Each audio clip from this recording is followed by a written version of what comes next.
po, tandaan nyo. The first place that we should prosper should be in our spiritual life. Amen? Unahin natin ang spiritual na buhay natin. Unahin natin ang ating relasyon, ugnayan sa Diyos. Bakit po? Kasi tandaan niyo po ito. Ang espiritu mo, yan yung makina ng iyong buhay para gumana. Amen?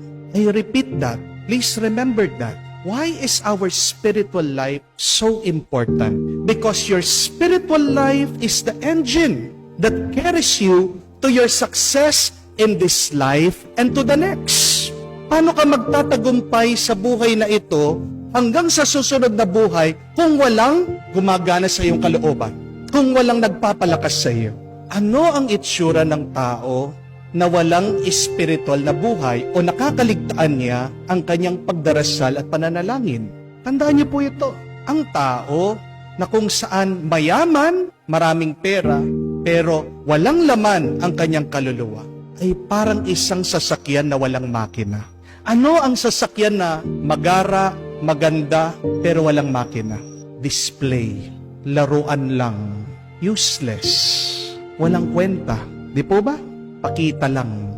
Mga kapatid, sana maunawaan po natin na kailangan nating unahin ang nasa loob natin bago ang nasa labas. Kung gusto mong maging matagumpay sa labas, unahin mong pundasyon. At anong pundasyon ng buhay na ito na nagsisilbing tulay din sa susunod na buhay? Ang isang matatag, malakas na espiritu. Nagiging matatag, malakas, at malusog ang iyong espiritu sa pamamagitan ng iyong pananalangin. Amen? Nauunawaan po ito ng mga sinaunang Kristiyano. Bakit? Narinig po natin sa unang pagbasa. Kaya nilang ipagbili yung kanilang mga ari-arian. Kaya nilang ibahagi kung ano yung meron sila. Bakit? Kasi nauunawaan nila ang mahalaga, hindi lang naman yung material na bagay, kung ano yung nasa loob, yung kanilang espiritu. At ano po ang naging bunga at epekto nito na malakas ang kanilang spiritual na buhay? Una, nagkakaisa sila. Walang hidwaan, walang away, walang hindi pagkakaintindihan. They were one in mind and heart. Pangalawa, busog daw sila. Walang mahirap sa kanila. Lahat ng kanilang pangangailangan ay nasagot na pupuno. Pangatlo, nakakaranas sila ng mga milagro galing sa mga apostol. Nakakagawa ng mga kababalaghan ng mga himala ang mga apostol ng Panginoon. Dahil matindi ang kanilang pananalig, ang kanilang pananalangin. Basahin niyo man po ito sa gawa ng mga apostol. Pag nagdarasal ang mga unang Kristiyano, nagkakaroon po ng earthquake. Nanginginig daw po ang kanilang kapaligiran.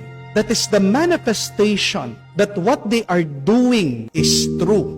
Ang tanong, pag tayo po ba ay nananalangin, nararamdaman natin, nanginginig ba sa ating kapaligiran? Pero pang-apat, napakaganda, sabi po ng unang pagbasa. Dahil sila'y nagkakaisa sa isip at puso, dahil binigyan nila ng oras, panahon, inubos silang lakas nila sa pagpapalalim ng kanilang pananampalataya sa Diyos. Pinagpapala sila palagi ng Diyos.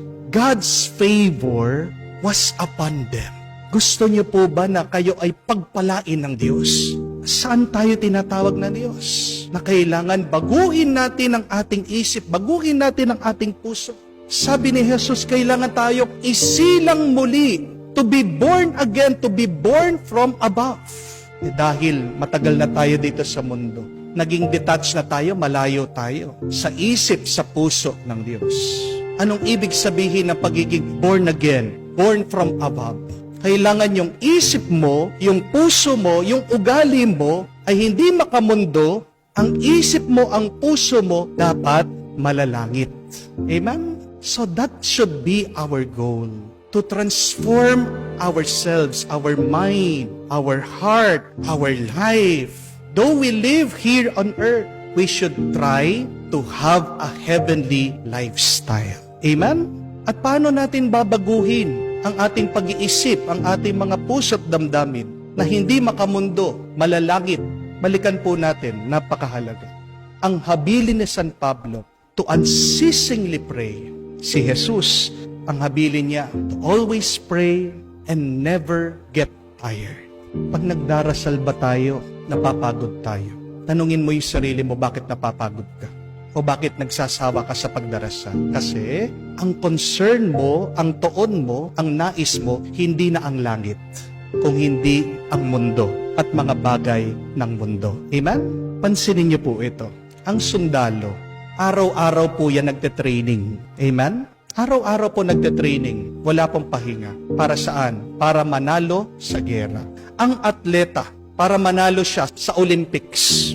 Araw-araw yan, nag-iensayo. Amen? Ang negosyante, para kumita, araw-araw yan, nagtatrabaho, pumapasok, nagnenegosyo. Amen? Ang Kristiyano, paano siya magiging banal? Araw-araw dapat siyang nananalangin.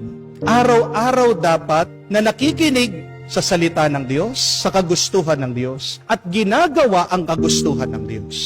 Amen? Tanong ko po sa inyo ito. Kung ang isang sundalo, pinapanood lang niya yung mga kasama niyang sundalo na nagte-training, magiging mahusay ba siya? Hindi. Di po ba? Kung hindi siya hahawak ng baril, hindi siya magiging asintado. Amen? Masasabi ba niya, napanood ko na kung paano bumaril. Sa panahon ng gera, yung napanood niya, sapat na ba? Hindi. Amen? Kung ang isang atleta nanunood dun sa mga nag-i-ensayo, pagkatapos papadala natin sa Olympics, sa tingin niyo po ba mananalo tayo? Hindi. Talo tayo. Kahit po ang nagninegosyo, gusto mong yumaman, anong ginagawa mo? Nasa bahay ka lang. Bubuksan mong YouTube. Marami dyan, tuturuan ka magnegosyo. Pero hindi ka namumuhunan, hindi ka nagpapagod, hindi ka nagsisipag, hindi ka nagbabanat ng buto, hindi ka lumalabas, hindi ka nakikiusap sa mga tao. Yayaman ka ba? Hindi. At ganyan din po sa buhay ng isang Kristiyano. Opo, mabuti at maganda kung kayo ay palaging nanunood sa misa. Pero dapat hindi lang po panunood. Dapat nananalangin kayo. Amen? At anong ibig sabihin na nananalangin? May nangyayari sa iyong kalooban. Ikaw ay nakikipag-ugnayan sa Diyos. Ikaw ay nakikiusap sa Diyos. Ikaw ay nakikinig sa kagustuhan ng Diyos. At ano man yung marinig mo galing sa Diyos, dapat handa ka na gawin mo ito, buhayin mo sa iyong buhay. Amen? Dahil anong sabi ng Panginoon? Ang tao na nakinig sa salita ng Diyos at ginagawa niya ito ay parang isang taong nagtatayo ng bahay sa bato. Matibay ang kanyang bahay, matatag ang kanyang buhay. Dumating man ang mga pagsubok, hindi guguho ang kanyang bahay, hindi masisira at babagsak ang kanyang buhay. Ano ang pundasyon ng buhay natin dito sa mundo na nagiging tulay din sa susunod na buhay sa langit? Ang ating spiritual na buhay. Opo, mahalaga yung laman ng tiyan. Mahirap mag-isip pag walang laman ng tiyan. Amen? Opo, mahalaga may laman ng bulsa. Pag puno yung bulsa mo, confident ka.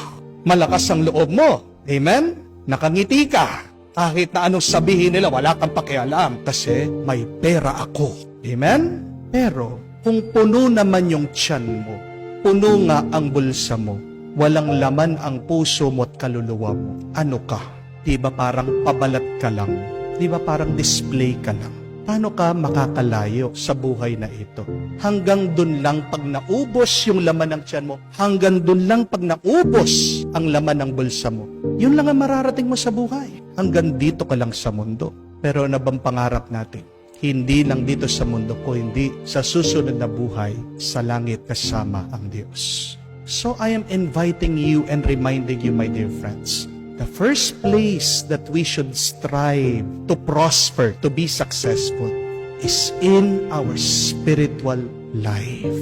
Our spiritual life is the foundation of our life here on earth. Our spiritual life is our bridge to heaven. At paano mo papalakasin, papatatagin ang spiritual na buhay na ito? Umpisa natin sa taimtim na pananalangin.